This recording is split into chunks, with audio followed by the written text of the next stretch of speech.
Terpantas, terkini dan sahih. Bila-bila masa, di mana jua. Berita di jari. Subscribe YouTube Buletin TV3.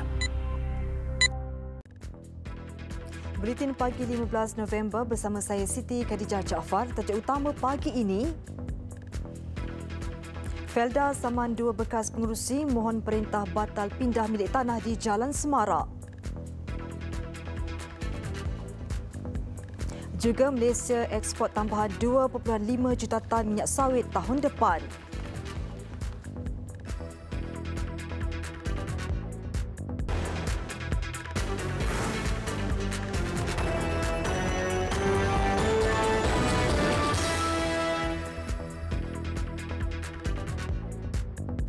Assalamualaikum dan salam sejahtera.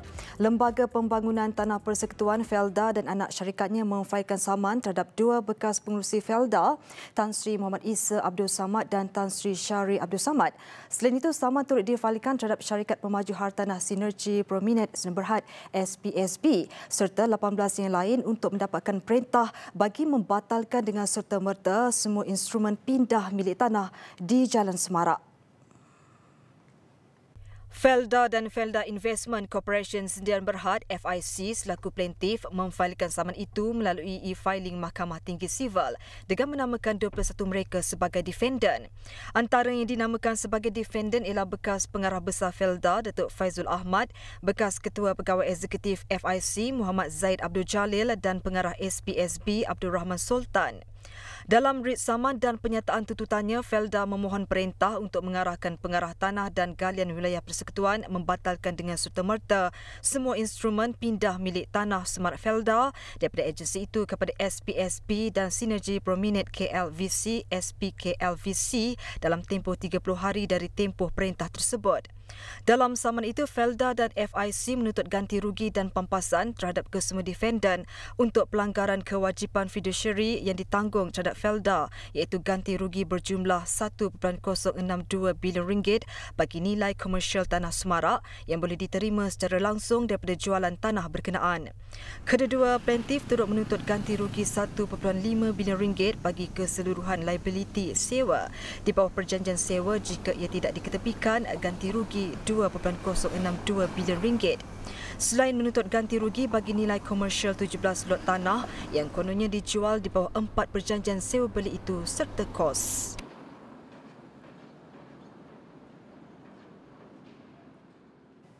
Satu memorandum persefahaman MOU bersama 2 pengurus rangkaian bekalan komoditi di China dan India bagi mengeksport sejumlah 2.5 juta tan minyak sawit tahun depan ditandatangani. Jumlah itu merupakan permintaan tambahan pasaran minyak sawit tempatan oleh kedua-dua negara itu. Hakan Agro DMCC is confident that they would facilitate exports of more than 1 million metric ton of Malaysian palm oil in their core markets in the Indian subcontinent in 2020.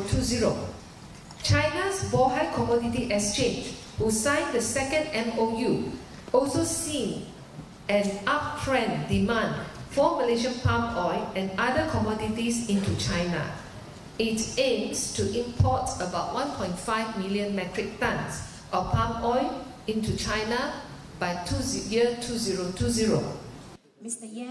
Majlis Pemeteraian MOU di antara Bohai Commodity Exchange BOCE Malaysia dan ASEAN dengan Hakan Agro DMCC dari India serta BOCE Global dari China disaksikan Perdana Menteri Tun Dr. Mahathir Mohamad di Putrajaya. Memorandum itu ditandatangani oleh pengerusi BOCE Malaysia dan ASEAN Datuk Seri Khairuddin Abu Hassan, pengarah urusan Hakan Agro DMCC Sudhaka Tomar dan pengerusi BOCE Global Yan Donsheng. Selain itu, menurut Teresa Kok, MOU itu tepat pada masanya ekoran tekanan yang dihadapi Malaysia berikutan cadangan menggugurkan minyak sawit sebagai bahan api oleh Kesatuan Eropah.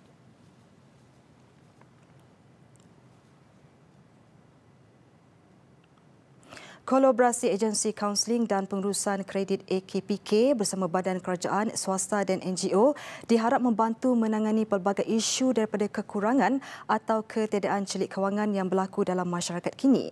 Timbalan Perdana Menteri Datuk Seri Dr. Wan Azizah Wan Ismail percaya dengan kolaborasi itu ia mampu mengukuhkan asas kefahaman masyarakat dalam kewangan. saya difahamkan KPK juga telah menjalankan kolaborasi dengan 6 buah universiti bagi merancang dan menjalankan kajian dan penyelidikan AKPK sendiri. Hasil kajian dan penyelidikan ini dapat membantu pihak-pihak berkepentingan merangka program atau polisi pendidikan keuangan dengan lebih berkesan. Saya juga difahamkan menurut beliau, 31 memorandum persefahaman telah ditandatangani dengan pelbagai pihak dan ia secara tidak langsung menyokong pencapaian AKPK hingga hari ini. Sehingga Oktober tahun ini, jumlah pelanggan yang mendapat kaunseling AKPK hampir mencecah 1 juta orang. Daripada jumlah ini, hampir 300,000 orang telah menyertai program pengurusan kredit untuk mengawal semula pinjaman mereka. 24,000 kes hutang bernilai RM1 bilion juga telah berjaya dilangsaikan AKPK. Beliau terdahulu menyampaikan ucapan sempena Majlis Anugerah Kolaborasi AKPK 2018-2019 di Ibu Negara semalam.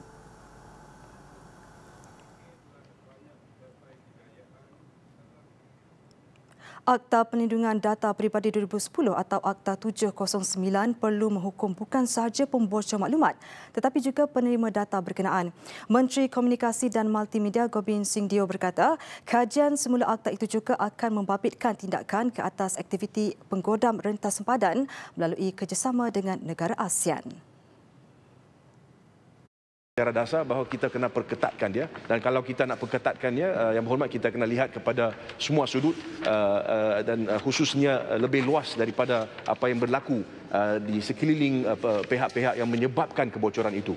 Ianya juga seharusnya diperkembangkan kepada mereka yang menggunakan data dan sebagainya. Tetapi sebelum keputusan itu dibuat, kita akan mengambil pendapat daripada semua pihak-pihak yang terlibat dan kita. Kajian semula akta itu serta akta berkaitan bertujuan menambah baik dan memantapkan lagi langkah menangani kebocoran data peribadi di negara ini selaras dengan amalan terbaik antarabangsa serta perkembangan semasa selain mengambil kira perkembangan teknologi digital dan e-dagang. Untuk rekod, sebanyak 12 individu telah diambil tindakan kerana kesalahan melanggar akta tersebut sejak 2017 hingga 31 Oktober lalu.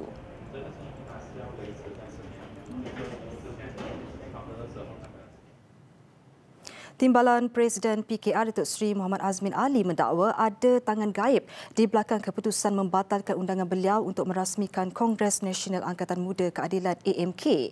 Tindakan itu juga menunjukkan ada pihak yang cuba menghalang beliau daripada bersuara pada Kongres sayap parti itu. Apakah mereka tidak membenarkan saya bersuara dalam Kongres parti? Dan ini adalah percubaan untuk menutup mulut saya untuk menegur kepimpinan yang sedia ada. Saya yakin Ketua MK dia tidak berani melakukan sesuatu tanpa ada tangan-tangan gaib di belakang. Ya. Tambah Datuk Seri Azmin, beliau telah mengesahkan kehadiran ke Kongres itu namun dibatalkan baru-baru ini. Justru beliau menyerahkan kepada AMK untuk mengambil tindakan sewajarnya. Tambahnya, perkara itu tidak sihat untuk perjuangan parti, malah mampu memecah belahkan perpaduan dalam PKR.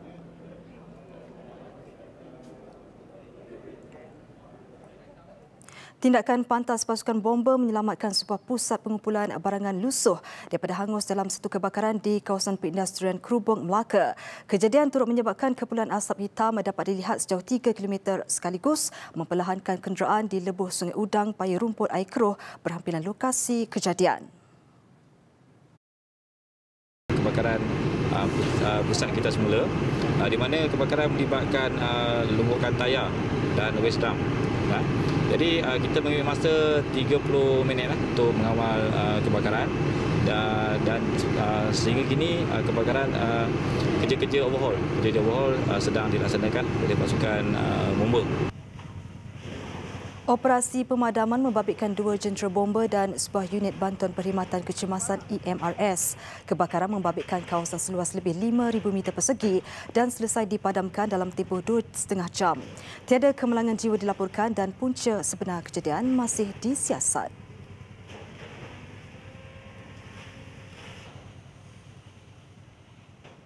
Pasukan Polis Marin Wilayah 3 Pengkalan Kubur Kelantan merampas 2,150 karton mengandungi 430,000 batang rokok putih yang diseludup dari Thailand. Ia bernilai lebih RM287,000.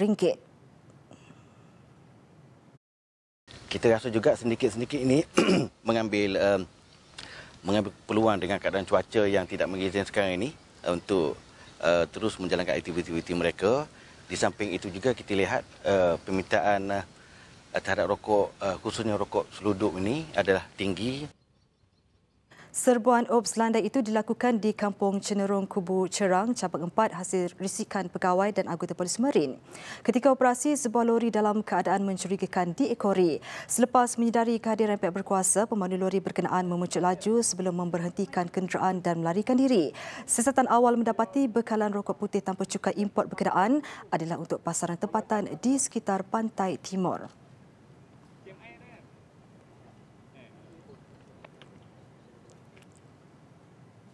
Dalam pada itu, pasukan Polis Marin Pekalan Kubu kini dilengkapi bot amphibian Humdinger yang lebih canggih berbanding bot amphibian Silex yang dimiliki sebelum ini.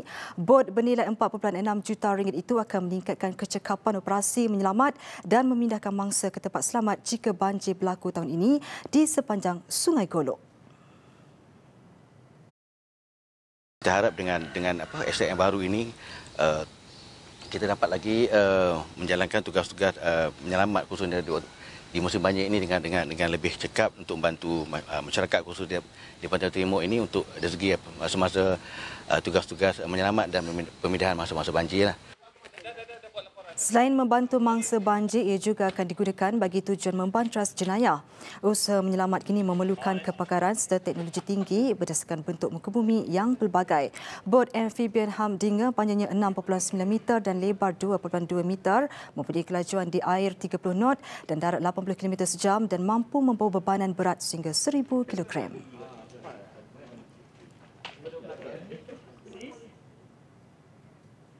Masih di Kelantan, kerajaan negeri menambah jumlah kawasan hutan tadahan air kepada 125,552 hektar yang dilindungi dan tidak boleh diceroboh.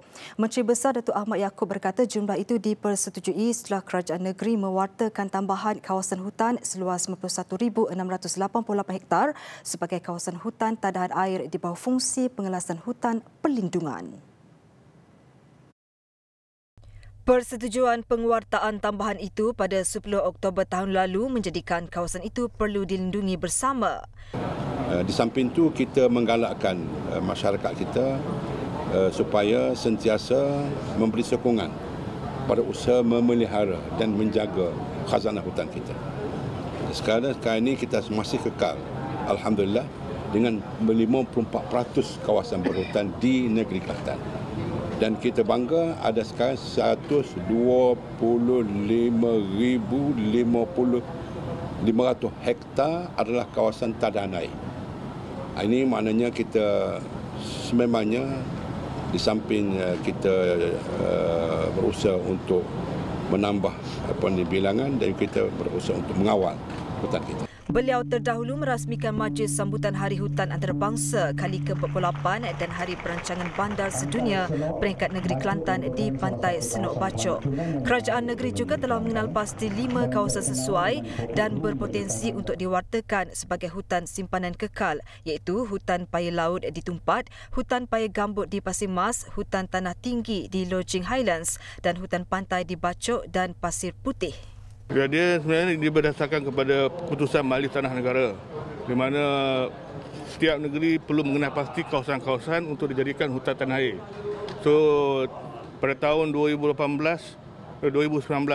Kelantan telah menunaikan janji dia untuk mewartakan fungsi hutan tanah air dalam hutan berkekal melebihi daripada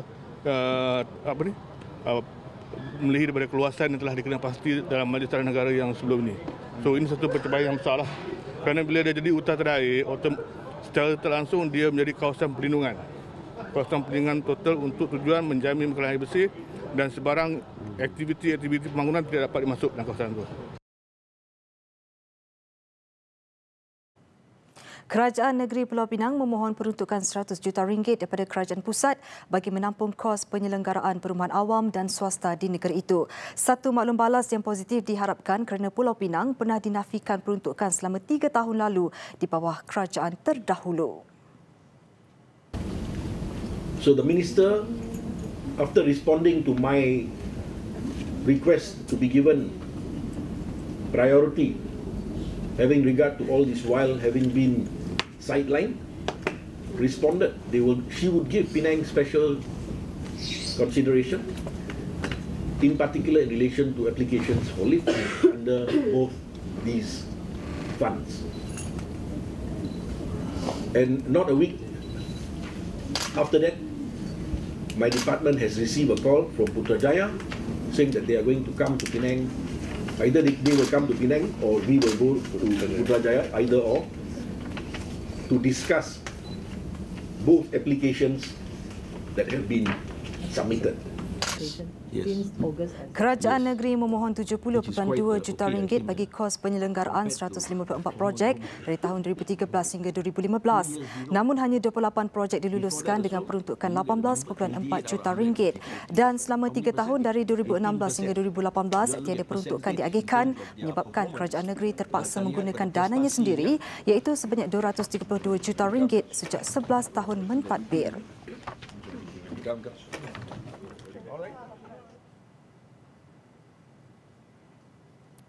Meskipun usia telah mencecah 100 tahun, namun tetap bersemangat untuk menunaikan tanggungjawab sebagai pengundi dalam PRK Tanjung Piai. Jenab Jaman dari Kampung Rambah Pontian walaupun agak uzur tetapi tetap tidak mahu ketinggalan untuk keluar mengundi esok. Jenab antara sebilangan kecil pengundi tertua di kawasan parlimen itu. Usia sebenarnya lebih 100 tahun kerana kelahiran lewat didaftarkan. Suaminya Saleh Dahlan 88 tahun berkata, walaupun uzur, Jenab masih mengundi pada PRU ke-14 lalu. Ketika itu Jenab diusung oleh petugas pilihan raya ke pusat mengundi SK Rambah, kira-kira setengah kilometer dari rumahnya. Beliau turut seronok dengan suasana pilihan raya kecil itu dan sering bertanya tarikh untuk keluar mengundi. Kadang-kadang anak, cucu, kadang dia orang ambil kan. Macam tahun lepas tu ada orang ambil datang rumah. Orang ambil. Turut teruja untuk mengundi pemandu teksi Ali Saleh yang berusia 90 tahun. PRK kali ini jauh berbeza dengan pengalaman pertama mengundi pada zaman Tunku Abdul Rahman. Berasal dari Muar, Ali yang mempunyai 14 anak, 35 cucu dan 12 cicit pernah mengundi di Singapura. Saya undi dulu start sekali kat Singapura saya. Kat Singapura saya undi kat sana. Masa Hamid Jumat dulu ada, Hamid Jumat sama semua saya undi kat sana. Kemudian kita balik sini, undi kat sinilah. Katanya beliau mengharapkan wakil rakyat yang dipilih mampu untuk terus menyumbang kepada kebajikan dan nasib golongan warga emas sepertinya. Ali turut mengakui telah membuat keputusan awal bagi calon mana yang akan dipilih esok.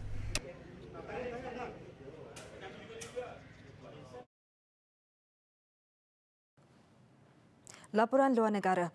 7 maut sementara 16 yang lain cedera apabila 2 bas penumpang bertembung di jauh barat Indonesia. Menurut pihak berkuasa, kemalangan berlaku sejurus selepas tengah malam di Jalan Tol Cipali yang menghubungkan ia dengan Jakarta. Pemandu bas Sinar Jaya dipercayai hilang kawalan menyebabkan bas yang dipandunya terbabas dan merempuh sebuah lagi bas yang datang dari arah bertentangan. Kemalangan mengakibatkan 7 penumpang termasuk pemandu bas Arimbi yang dirempuh maut. Walau bagaimanapun penumpang bas Sinar Jaya tidak mengalami kecederaan, punca kejadian masih disiasat.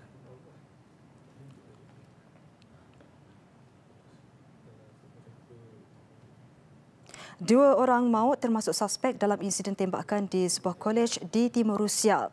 Menurut polis, suspek seorang remaja lelaki berusia 19 tahun menyerbu sebuah kelas dan melepaskan tembakan rambang.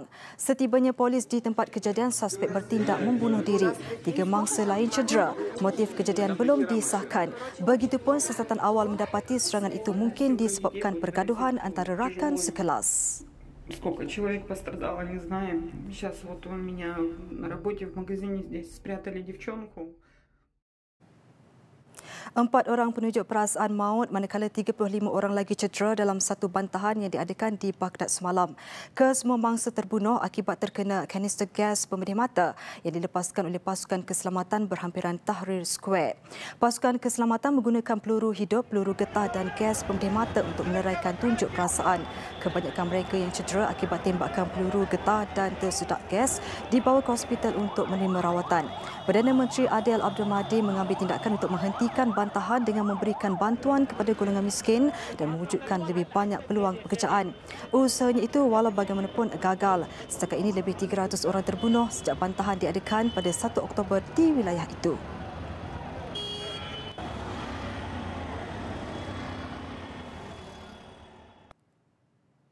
Sukan. Pasukan kebangsaan memadam reputasi tinggi Thailand dalam kempen kelaikan Piala Dunia 2022 Piala Asia 2023 dalam perlawanan keempat apabila bangkit dari ketinggalan sebelum mencatat kemenangan 2-1 di hadapan penyokong sendiri malam tadi. Keputusan itu membolehkan Harimau Melaya terus kekal selaku pencabar dalam saingan kumpulan G dengan mengumpul 6 mata merapati lawan dan Emirat Arab Bersatu UAE di tangga kedua dan ketiga. Pasukan Vietnam. Ianya pertemuan pendahulu kumpulan G dan pasukan tangga keempat apabila Thailand turun menentang Malaysia. Keadaan cuaca hujan yang turun sejak petang menyaksikan kedua-dua pasukan terpaksa menyesuaikan diri dengan permukaan padang yang licin. Skuad bimbingan Tan Cheng Ho yang berjaya meimbangi permainan sebaik sepak mula dikejutkan dengan gol awal Thailand. Pada minit ke-7, serangan dari bahagian sayap membolehkan pemain lincah Chanatip Songkrasin menjaringkan gol pembukaan untuk memimpin perlawanan. Ketinggalan 1 gol membuatkan pemain negara bangkit mencipta peluang jaringan, memaksa pertahanan pelawat bekerja keras menangkis asakan. Hinggalah minit ke-26, lorongan Muhammad Syamil Kuti Abba berjaya menemui Brandon Gunn dan disudahkan dengan rembatan leret untuk memadam kelebihan lawan. Terikat satu sama di separuh masa pertama, tuan rumah tampil bertambah yakin selepas rehat sekaligus meningkatkan tempo permainan memburu tambahan jaringan. Minit ke-56, Brandon sekali lagi menjadi watak penting dengan menghantar bola kepada Muhammadus Sumareh yang memudahkannya dengan rembatan kencang menggegar jaring lawan, mengubah keadaan 2-1 memihak pasukan kebangsaan. Permainan kian menarik selepas itu di kala Malaysia terus mengancam gawang Thailand diselangi serangan balas mencemaskan yang hampir-hampir menembusi benteng negara, memaksa penjaga gol Muhammad Khairul Azhan Muhammad Khalid cemerlang menyelamatkan keadaan. Berjaya mempertahan kedudukan hingga tamat perlawanan, Malaysia merakam kemenangan kedua penting sekaligus menghadiahkan barisan Gajah Perang kekalahan pertama. Penyokong Harimau Melaya pulang bangga dengan keputusan 2-1 dari Stadium Nasional Bukit Jalil sebelum aksi kedua menyusul di gelanggang sama menentang Indonesia 4 hari lagi.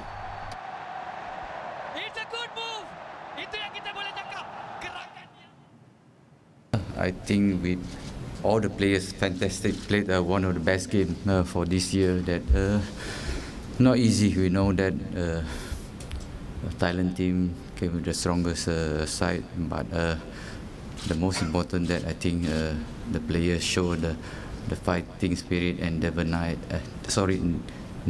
die attitude. That's most important for us to get a 3 point, well-deserved 3 point for our team. エクスキューズにしたくはないですけど、やはり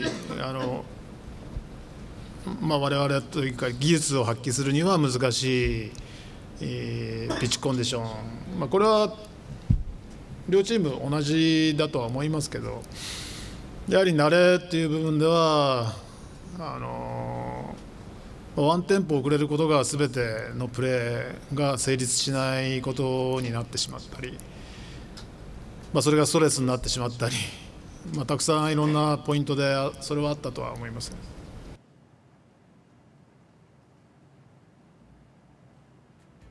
Sekian paparan Buletin Pagi, terus ikuti platform digital dan media sosial Buletin TV3 untuk pelbagai perkembangan berita terkini. Saya Siti Khadijah Jaafar, salam hormat dan Assalamualaikum.